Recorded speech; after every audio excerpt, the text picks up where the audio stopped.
കേരള രാഷ്ട്രീയത്തിൽ ഇടതുപക്ഷം ദീർഘകാലമായി നിർണായക സ്വാധീനം ചെലുത്തുന്ന ശക്തിയാണ്.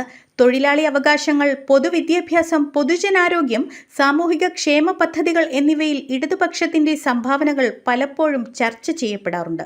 എന്നാൽ സമീപകാല രാഷ്ട്രീയ സാഹചര്യങ്ങളിൽ ഇടതുപക്ഷത്തിന്റെ ശക്തി കുറഞ്ഞുവരുന്നുവെന്ന വിമർശനങ്ങളും ഉയരുന്നുണ്ട്. ഇടതുപക്ഷം ദുർബലമാകുന്നത് കേരളത്തിന് നഷ്ടമാണോ എന്ന ചോദ്യത്തിന് വിവിധ രാഷ്ട്രീയ നിരീക്ഷകർ വ്യത്യസ്ത അഭിപ്രായങ്ങളാണ് മുന്നോട്ട് വയ്ക്കുന്നത്. ശക്തമായ പ്രതിപക്ഷവും ആശയപരമായ രാഷ്ട്രീയ മത്സരവും ജനാധിപത്യത്തിന് അനിവാര്യമാണെന്ന് ഒരു വിഭാഗം ചൂണ്ടിക്കാട്ടുന്നു.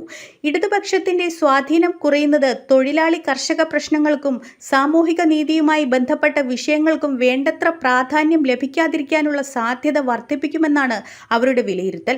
അതേസമയം രാഷ്ട്രീയ മാറ്റങ്ങളും പുതിയ ആശയങ്ങളും വികസന കാഴ്ചപ്പാടുകളും സമൂഹത്തിന് ഗുണകരമാകാമെന്ന് മറ്റൊരു വിഭാഗം അഭിപ്രായപ്പെടുന്നു.